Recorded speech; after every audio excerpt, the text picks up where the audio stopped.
Éclairage sur un sujet de l'actualité économique. Taux de change à l'indicatif à l'interbancaire et au parallèle. Cours des principaux minerais de la RDC. Indice des prix à la consommation. C'est dans Jeudi Économie, chaque jeudi à 14 h après les infos. Et sa rediffusion jeudi 20 h. Jeudi Économie, émission présentée par Eric Ambago. Bonjour chers auditeurs, bienvenue dans votre magazine hebdomadaire Jeudi Économie. Vous connaissez les rubriques, taux de change à l'indicatif, à l'interbancaire et au parallèle. Vous aurez le cours des principales matières d'exportation du pays, le panier de la ménagère et un invité pour commenter un sujet de l'actualité économique. Commençons par le taux de change. Béro Matanda, bonjour. Bonjour Eric Ambago. Quelle est la parité aujourd'hui franc-congolais principale devise étrangère? La parité franc-congolais principale devise étrangère à l'indicatif se présente de la manière suivante. $1 américain vaut 2874,7205 francs congolais. 1 euro équivaut à 3337,8558 francs congolais. 1 franc CFA égale à 5,0885 francs congolais. Et 1 rand sud-africain vaut 161,8275 francs congolais. Au marché parallèle, $1 américain équivaut à 2870 francs congolais, 1 euro équivaut à 2904 francs congolais et 1 franc CFA égale à 4,4 francs congolais. Et quel est le cours des principales matières d'exportation du pays? Voici le cours des matières premières. La tonne du cuivre a connu encore une légère baisse, Eric. Elle coûte $9 américains contre $9 américains la semaine passée. Le coût de la tonne du cobalt a enregistré une baisse. Il coûte $30 américains contre $33 américains il y a une semaine. L'once d'or est vendue à partir de $3335,18 américains contre $3376,50 américains la semaine dernière. Le baril du pétrole revient à $65,22 américains contre $73,57 américains la semaine passée. Et enfin, une tonne de cacao est vendue à partir de $9081 américains contre $9943 américains la semaine dernière. Merci Béro Matanda, on vous retrouve avant la fin de l'émission pour le panier de la ménagère. C'est un budget de près de $18 milliards américains, aujourd'hui rectifié à $17,2 milliards américains. On parle de 1,7% de réduction. Cette situation va-t-elle avoir un impact sur le développement économique de la RDC? Jeudi Économie reçoit pour vous un député national. Honorable Fleury Mapamboli, bonjour. Bonjour Eric. 17,2, comment on peut expliquer cette réduction du budget?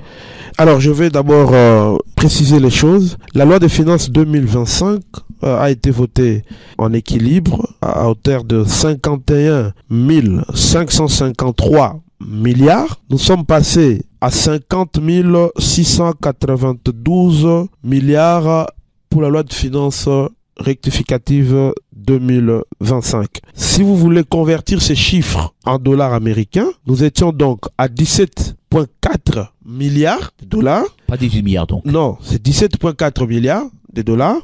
Et aujourd'hui, nous sommes à 17,7 milliards. Vous remarquerez que en francs congolais, le budget a baissé, mais en dollars, ça a augmenté. Parce que la loi de finances 2025 a été bâti sur une hypothèse d'un taux de change moyen de 2954,4 francs congolais pour $1, alors que dans la loi de finances rectificative 2025, nous sommes descendus à 2859,2 francs congolais pour $1. Pourquoi une loi de finances rectificative aujourd'hui? Oui, la loi de finances rectificative se justifie tout simplement par le fait que aujourd'hui, une partie de notre territoire est occupée par les Rwandais. Et donc, les recettes de près de 8%, donc les recettes qui devaient venir du Nord et Sud Kivu, échappent au trésor public. Il fallait tenir compte de cet aspect-là. Deuxièmement, vous avez les emprunts programmes. On a deux nouveaux programmes d'ailleurs avec les FMI et ces programmes vont nous rapporter de l'argent, mais le dépense également ont changé de configuration. Vous avez aujourd'hui les dépenses sécuritaires exceptionnelles qui ont explosé. Vous avez d'autres dépenses de fonctionnement de ministères qui ont augmenté, notamment les affaires étrangères, le sport, la communication, le tourisme. Il fallait donc tenir compte de cet aspect-là, faire des coupes, notamment réduire les trains de vie des institutions de la République et affecter les économies réalisées dans les rubriques qui ont connu un accroissement. Quelles sont les lignes qui ont été touchées? Donc on a fait des coupes à quel niveau? On a fait des coupes dans le fonctionnement des institutions, toutes les institutions. Présidence de la République, gouvernement, Assemblée nationale, Sénat, pouvoir judiciaire. Des coupes importantes ont été opérées à ce niveau-là. Pourquoi? Justement pour financer les autres postes qui ont augmenté. C'est-à-dire que les rubriques telles que le fonds secret de recherche, les fonds spéciaux d'intervention, le voyage ont été sensiblement revus à la baisse. Ça dit que ces rubriques, on ne va pas dire que ces rubriques-là n'étaient pas importantes. Si, elles le étaient. C'est combien le fonds secret de recherche au niveau du Parlement? C'est à peu près combien fonds secret de recherche? Non, je n'ai pas les chiffres en tête, mais ce que vous devez retenir, c'est que de coupes importantes ont été opérées à ce niveau-là pour pouvoir compenser les augmentations dans d'autres postes budgétaires. Combien ont été par exemple réduits au niveau du Parlement, au niveau du gouvernement, de la présidence? C'est d'abord l'Assemblée nationale qui a connu une forte baisse. Ces crédits sont passés de 558 milliards de francs congolais, près de 192 millions de dollars américains, à 396 milliards, près de 138 millions de dollars américains, soit un gap de 163 milliards, près de 57 millions de dollars. On a réduit le budget de l'Assemblée nationale de 163 milliards, le Sénat 64 milliards, au moins 22 millions 250 000, les pouvoirs judiciaires 37 milliards, au moins 12 millions 860 000 dollars américains, la présidence 32 milliards, 11 millions 120 000, la primature 9 milliards, 3 millions 128 000 dollars américains. Et donc si vous prenez rien que sur le fonctionnement des institutions, 334 milliards ont été coupés. Au moins 116 millions de dollars. Et donc nous sommes passés de 1766 milliards à 1432 milliards entre la loi de finances 2025 et la loi de finances rectificative 2025. Alors que dans le fonctionnement du ministère, il y a une augmentation de 341 milliards. Plus de 118 520 millions de dollars.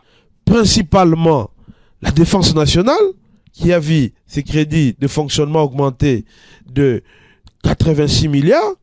Vous avez l'intérieur et sécurité, l'augmentation est de 23 milliards.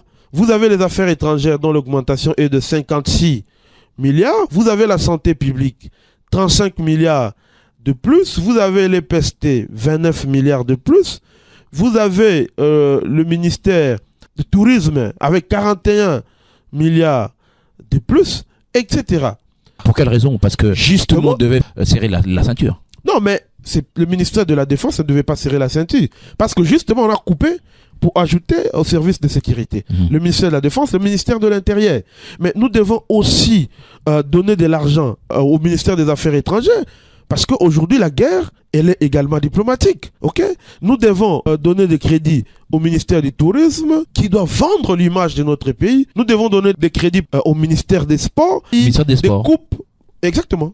Pourquoi? Mais parce que le ministère de Sports fait aujourd'hui partie de secteurs qui doivent redorer l'image de notre pays à l'international.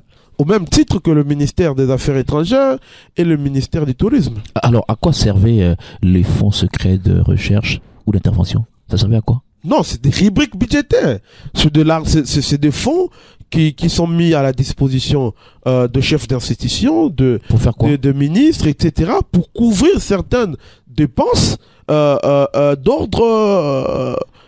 c'est un cadeau en fait. Non, c'est pas un cadeau, c'est pas un cadeau. Oui, mais parce que tout est budgétisé, les salaires sont budgétisés, les actions des ministères ou des entreprises sont budgétisées. Pourquoi donner Non, ça c'est des fonds qui servent à financer certaines dépenses d'un autre ordre. Pourquoi par exemple? Quel genre de dépenses par exemple à l'Assemblée nationale?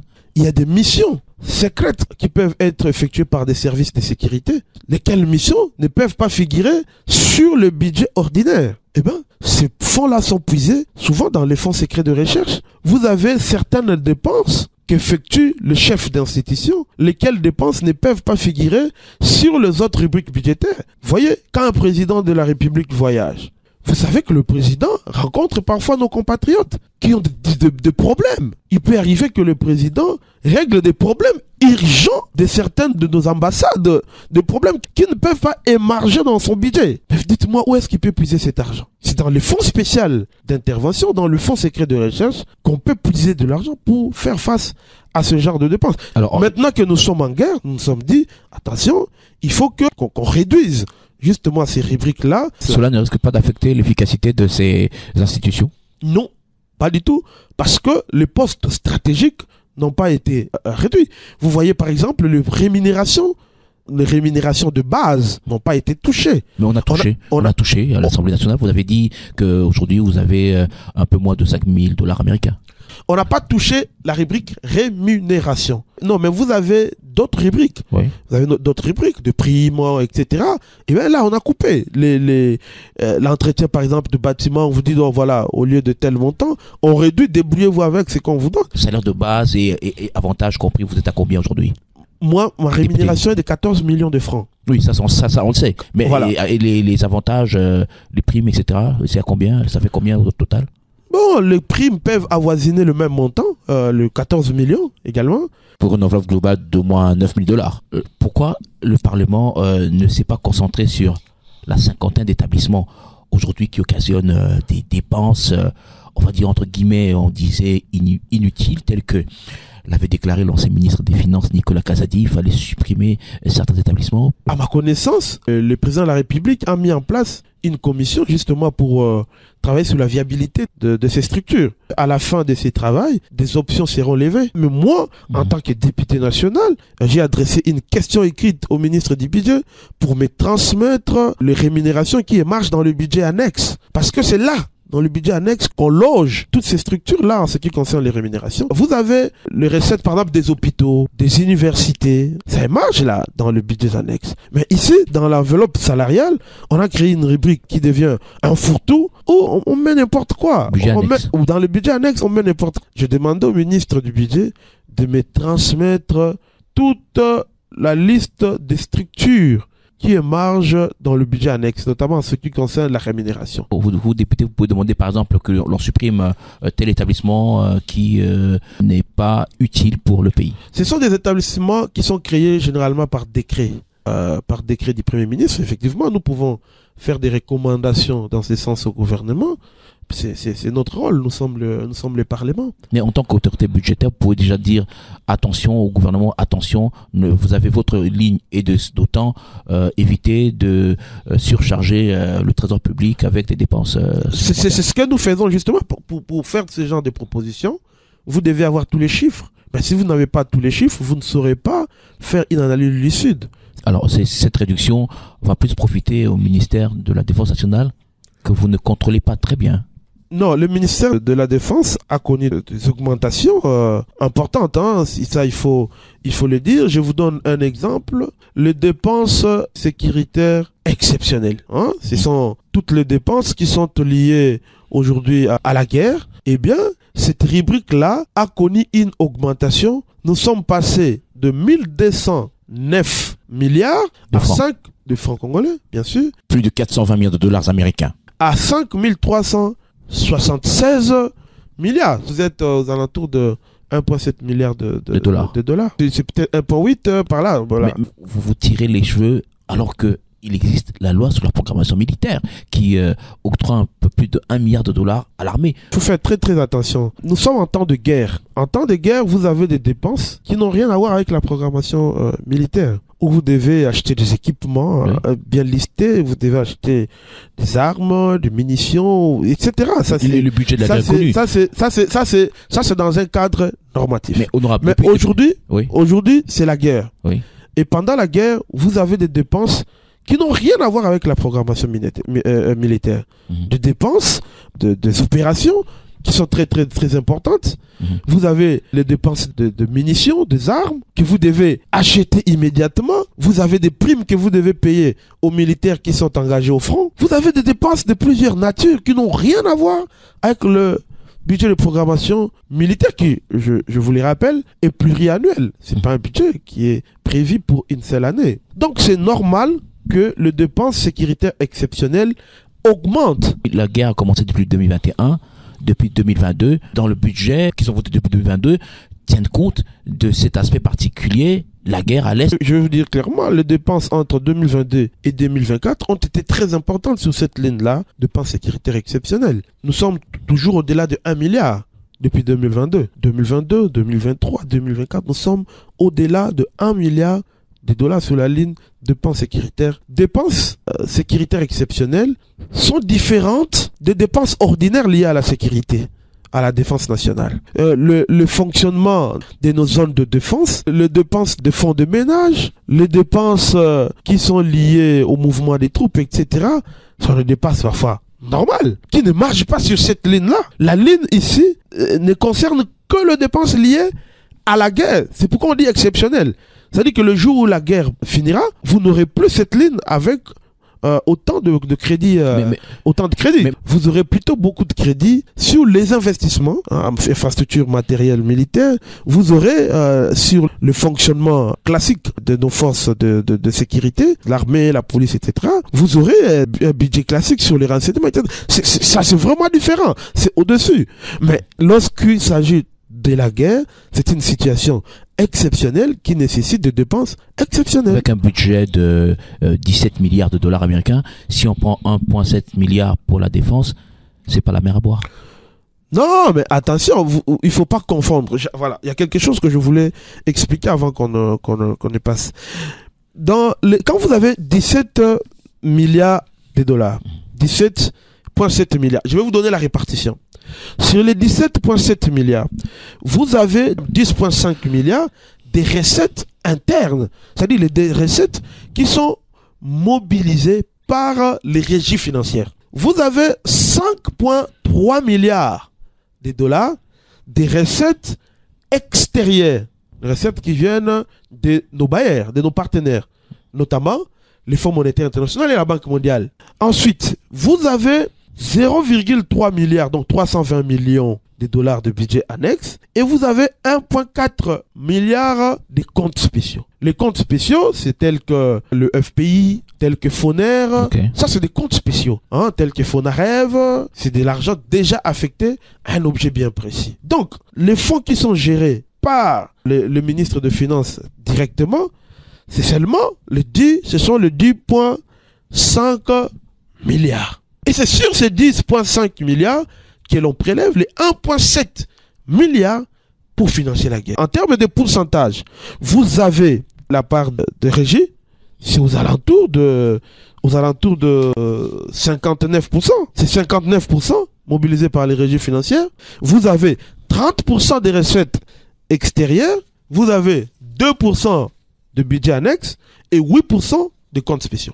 Est-ce qu'on ne peut pas développer une intelligence pour chercher les niches et renflouer les caisses de l'État, lutte contre la corruption, lutte contre le coulage des recettes? Exactement. C'est-à-dire quoi? Pour bien gérer, à mon sens, aujourd'hui, nous devons commencer par stabiliser les dépenses, notamment les dépenses courantes. Il faut maîtriser l'enveloppe actuelle. Et ensuite, aller vers les réformes, notamment la facture normalisée, pour capter toute la TVA qui échappe au trésor public. On maîtrise les dépenses, on augmente les recettes que l'on réaffecte par la suite, notamment dans les investissements porteurs de croissance. Si on se met à augmenter systématiquement les dépenses, eh ben, au même rythme que les recettes, on n'aura rien fait. La mesure sur l'augmentation des salaires, qui est une mesure salitaire, des salaires de militaires et policiers, eh ben, cette mesure-là nous coûte 40 millions de dollars par mois. C'est-à-dire en 2025, ça coûtera 400 millions, mais à partir de 2026, c'est 480 millions de dollars par an. On a trouvé cet argent dans les frais de fonctionnement. Mais si vous regardez la structure de dépenses, vous verrez que c'est pas qu'on a augmenté les recettes pour pouvoir les affecter justement dans ces dépenses-là. On a réduit certaines lignes pour pouvoir augmenter le salaire de militaires et des policiers. Je ne dis pas que c'est une mauvaise chose, mais je dis qu'il faut qu'on stabilise ça, qu'on stabilise et que l'on aille chercher les recettes supplémentaires pour pouvoir faire autre chose au bénéfice de nos militaires. Si tout dépendait de moi, eh ben, je ferais les choses autrement. Parce que si je fais un petit calcul, je me rends compte que avec cet argent, on pouvait construire 4000 logements sociaux pour les militaires par an, ce qui fait que 4000 sur les 4 ans, eh ben, on aurait 16 000 logements sociaux, on aurait augmenté le salaire de militaires de 100 000 francs, 100 000 francs de plus, 4 000 logements sociaux par an, et on donnerait les soins de santé à tous les militaires et tous les policiers, à eux-mêmes et à leurs familles restreintes. On va dire avec la même enveloppe. C'est-à-dire avec la même enveloppe. Et là, c'est la qualité de la dépense. Parce que l'augmentation actuelle, ce qui est bien, c'est une bonne chose, affectée à telle ou telle autre dépense, sans que cela affecte l'économie, la structure de l'économie. Mais si vous construisez des logements sociaux, vous aurez les sociétés de construction qui vont avoir des marchés, qui vont engager des Congolais. Vous aurez les sociétés de cimenterie qui vont avoir des marchés, qui vont vendre des ciments. Cela va contribuer à l'augmentation de la production nationale, à l'augmentation de la croissance économique. On aurait pu, par exemple, revenir comme les années antérieures. Les militaires ont une cantine, soins de santé de bonne qualité, et ce qu'on leur donne, c'est juste argent de poche, solde de... Exactement, on appelle ça solde. On doit revenir à ça. On appelle ça solde. Oui. Moi, mon combat, ma vision, ce que je pense, c'est que nous devons commencer par des besoins fondamentaux. Il faut construire des logements sociaux pour nos militaires, leur donner de l'eau gratuitement, de l'électricité, leur donner à manger, leur construire des écoles pour leurs enfants, des hôpitaux, pour leurs familles, etc. Si vous faites tout ça, même si l'augmentation est de $10, le militaire sera toujours content. Parce qu'il n'aura pas à faire face à des dépenses qui sont déjà prises en charge par l'État. Alors les lignes budgétaires sur l'investissement et le développement sont maintenues. Les dépenses d'investissement ont été revues à la baisse de 24%. Dans la loi de finances 2025, les investissements ont été de 22 660 milliards. Ils sont aujourd'hui, dans la loi de finances rectificative, de 17 109 milliards, soit une baisse de 24%. Et on a réduit principalement les fonds de péréquation. On a également réduit les investissements qui sont transférés en province. Mais prenez les investissements sur ressources propres. Les investissements sur ressources propres sont passés de 10 523 milliards à 4 973 milliards, soit une baisse de 53%. Quelle est la situation financière en ce moment dans le pays? Bon, je crois que cette question aurait dû être posée au ministre de Finances, parce que... En tant qu'élu, vous suivez de près la situation économique du pays aussi. Oui, bon, écoutez, ce qu'il faut retenir, c'est que, selon mes recherches, nous sommes dans une situation où la trésorerie de l'État est très serrée, c'est-à-dire des déficits de trésorerie sont importantes. À fin mai, nous sommes à plus de 2100 milliards de déficits, résultant de dépenses de plus de 13 700 milliards contre les recettes de près de 11 600 milliards. Tout ça contre la guerre ou c'est aussi un problème de gouvernance aussi? Non. C'est d'abord l'accroissement spectaculaire de dépenses de sécurité, des dépenses exceptionnelles, dépenses liées à la guerre. C'est aussi à la suite de l'augmentation de l'enveloppe salariale. L'enveloppe salariale a sérieusement augmenté. L'état liquidatif qui était à 850 milliards est aujourd'hui à près de 1150 milliards, donc 300 milliards de plus par mois. Ce qui fait que le niveau de dépenses contraignantes a sérieusement augmenté, ce qui ne laisse pas beaucoup de marge de manœuvre au ministre de Finances pour pouvoir affecter des fonds considérables aux investissements et à d'autres rubriques de dépenses. Et ces déficits est financé de manière saine, notamment par l'émission de titres publics, les bonnes obligations du Trésor. Au 5 juin, nous sommes à 1834 milliards, n'est-ce pas, d'émissions nettes des titres publics. Il n'y a pas de financement monétaire. Non, il n'y a pas de financement monétaire. Vous êtes sûr? Parce que on nous annonce, mais après, on apprend qu'il y a eu financement monétaire. Non, je suis sûr. Le déficit sont financés par l'émission des titres publics et par les appuis budgétaires. Sinon, on constaterait le dérapage sur le marché, sur le taux de change. L'État s'endette avec ses obligations. Bien sûr, ce sont des dettes. C'est des dettes qui augmentent. Lesquelles dettes sont d'ailleurs, je dirais, illégales parce que l'État n'est pas autorisé à s'endetter sur le marché bancaire. C'est pour cette raison que j'ai déposé une proposition de loi pour modifier cette disposition et permettre à l'État de s'endetter en toute quiétude, tant sur le marché intérieur que sur le marché financier extérieur. Cet accroissement spectaculaire de l'encours des titres publics, c'est ce qui inquiète. Aujourd'hui, nous sommes à 5 305 milliards d'encours des titres publics.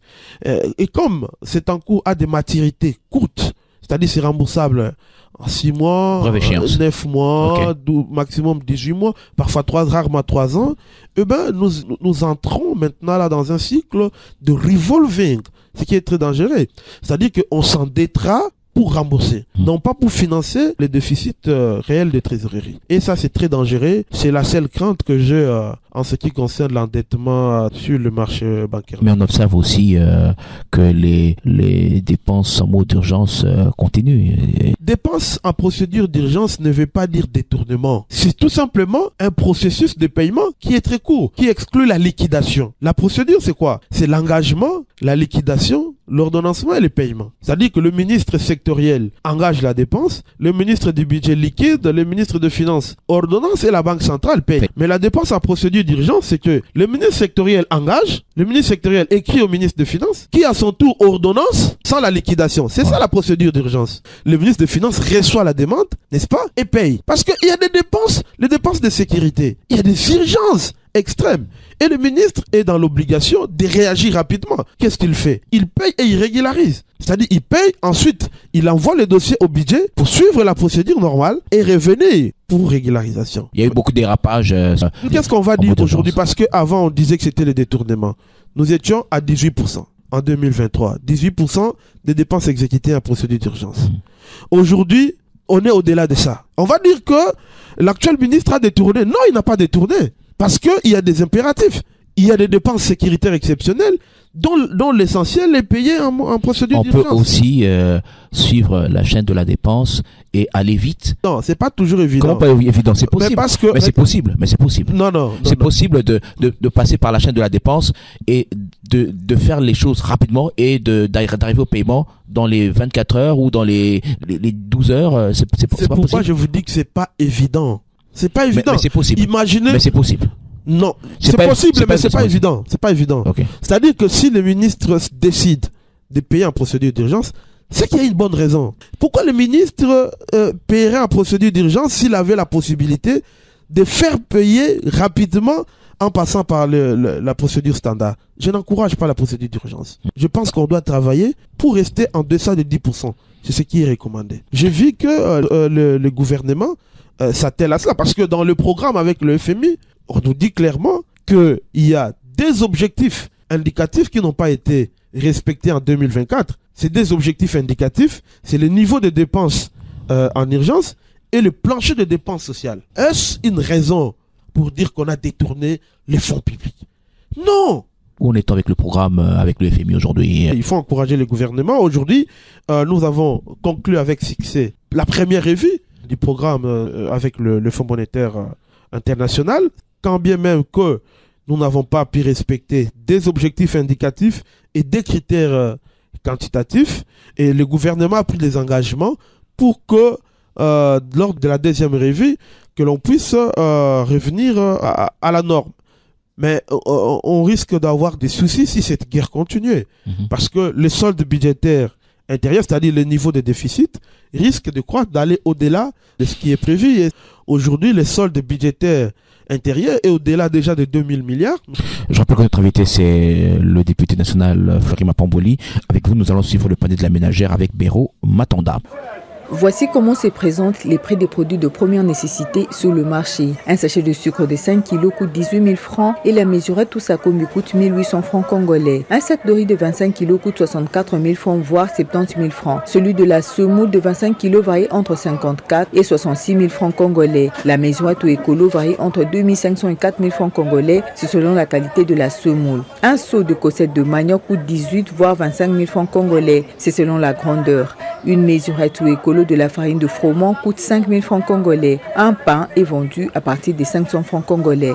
Une mesurette ou écolo de chenille coûte 22 000 francs. La mesurette ou Sakombi coûte 8 000 francs. Une mesurette ou écolo de frétin ou ndakala coûte 30 000 francs.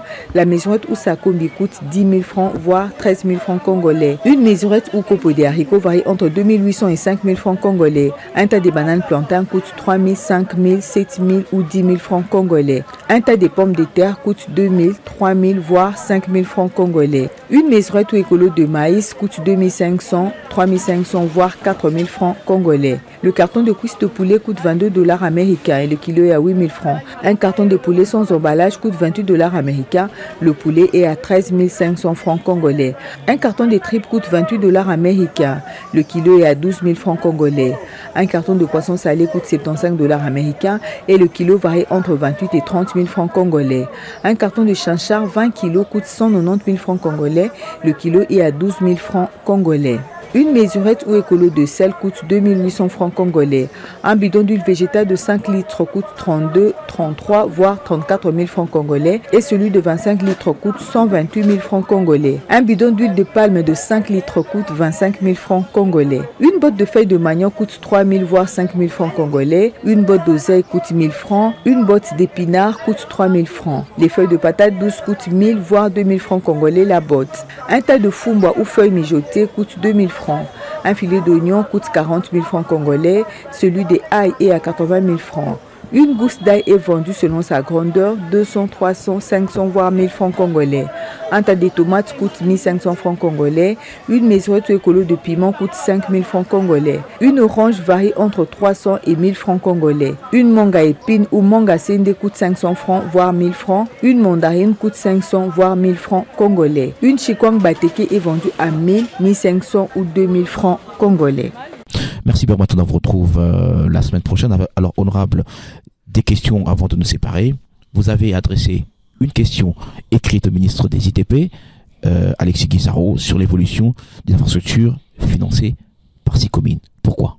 Alors, la Sicomine ne paye pas d'impôts. On a accordé des exonérations totales à la Sicomine. En contrepartie, les impôts que Sicomine aurait dû payer sont affectés à la construction des infrastructures. C'est pas l'argent de Sicomine, c'est des impôts que Sicomine aurait dû payer. Ça, c'est la première précision. Dans l'avenant qui a été dernièrement signé, de 7 milliards de dollars. Voilà. Non, c'est 7 milliards moins 1,5 milliard. Il reste 5,5 milliards à payer. Mais dans cet avenant, il est prévu que Sicomine nous paye 324 millions de dollars par an. Mais pour l'année 2024, c'était 324 millions plus 300 millions, c'est-à-dire 624 millions de dollars. En 2025, c'est 324 millions. Si vous prenez 2024 plus 2025, ça vous fait 948 millions de dollars qui sont dus. Les critères de base, c'est que le cours du cuivre doit être supérieur ou égal à 8 000 dollars. Aujourd'hui, le cours du cuivre est à 9 600, si je ne m'abuse. 9 600 dollars la tonne. Ce qui veut tout simplement dire, même les 324 millions de dollars de l'année 2025 seront dus. Cette enveloppe est décaissée du coup, il y a une procédure alors... Voilà, il y a une procédure qui consiste à choisir d'abord les projets à financer et lesquels projets soient financés exclusivement par des entreprises chinoises, chose à laquelle je m'oppose. Si nous sommes sérieux, nous devons être à même d'engager plusieurs entreprises sur plusieurs chantiers pour pouvoir consommer tous les fonds qui nous reviennent de droit. Maintenant, si aujourd'hui on aligne des projets que sous base de l'encours annuel, vous attendez 324 millions, vous choisissez des projets qui vous font 324 millions, eh bien il y a un problème. Si les projets sont exécutés sur plusieurs années, vous ne pouvez pas vous limiter à l'encours annuel. Si c'est 5 ans, prenez les montants de 5 ans, engagez-vous dès aujourd'hui sur ce montant-là. Donc, c'est-à-dire, signer des contrats pour 1 milliard de dollars aujourd'hui, parce que vous ne serez pas obligé de payer 1 milliard aujourd'hui, vous serez obligé de payer 1 milliard sur 3 ans, par exemple, et comme vous aurez 324 millions par an, vous n'aurez aucune difficulté. Mais si vous mettez à aligner les projets à hauteur de 324 millions par an, ce qui est sûr, vous aurez un problème de capacité d'absorption. Je ne parle pas des effets économiques qui vont avec. Si aujourd'hui on injecte dans l'économie 300 millions de dollars, mais c'est Eric Kambago, vous avez les entreprises de construction qui auront des marchés, ces entreprises qui engageront des Congolais. Je ne vous parle pas de l'acquisition, n'est-ce pas, des matériaux que ces entreprises-là auront à effectuer.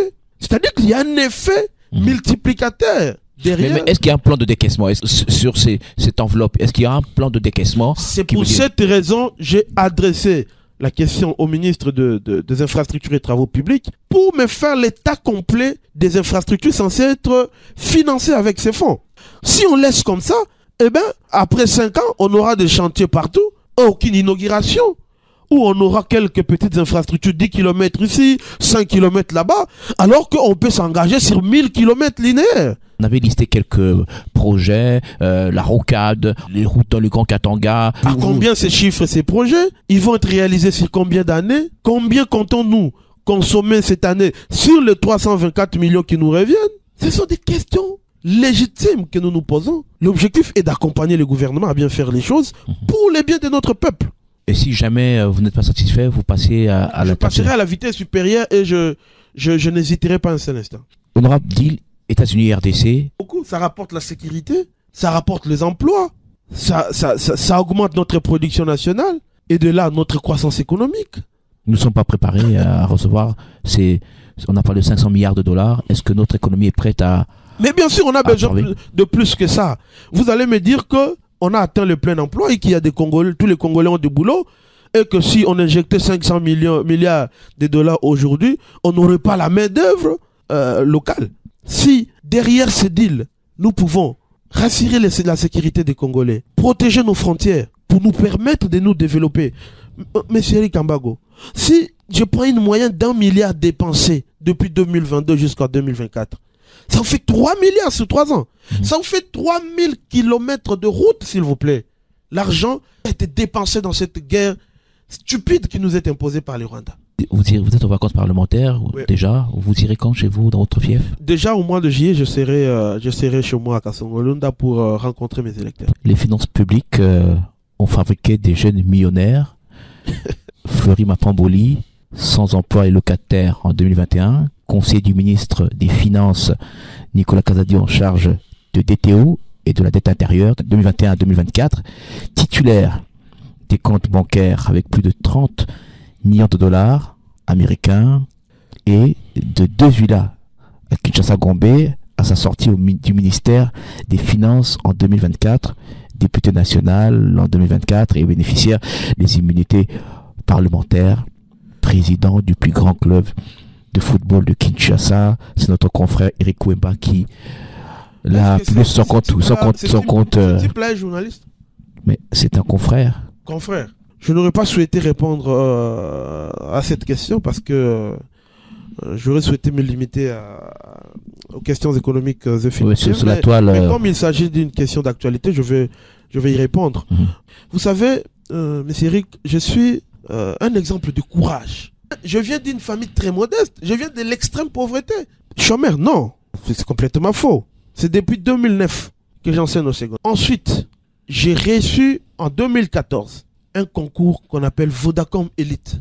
15 personnes à travers toute la République démocratique du Congo. J'étais parmi ces 15. Et je suis engagé chez Vodacom en 2015. Je travaille à Vodacom de 2015 à décembre 2019. Je démissionne. Je suis engagé comme chef comptable chez Vlisco Congo en janvier 2020. De janvier 2020 à mai 2021, je suis chez Vlisco. En juin 2021, je rentre chez Vodacom comme manager chargé de la comptabilité, M-Pesa et des états statutaires. Un mois après, je suis débauché. C'est pas que j'ai introduit une demande d'emploi. J'ai été débauché. Demandez à l'ancien ministre des Finances, il vous dira. J'ai été débauché.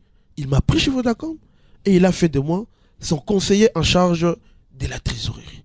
Locataire, je l'ai su jusqu'aujourd'hui. À Kasongo-Lunda, vous nous avez dit lors de la dernière émission que vous aviez une résidence à Kasongo-Lunda. Mais à Kinshasa, je loue, je suis locataire. Cela ne veut pas dire que je n'ai pas de parcelle. D'accord? Ça, c'est la deuxième chose. Troisième chose, je n'ai jamais été conseiller en charge des DTO, conseiller en charge de la dette intérieure. Ces postes-là n'existaient pas. J'ai été conseiller en charge de la trésorerie.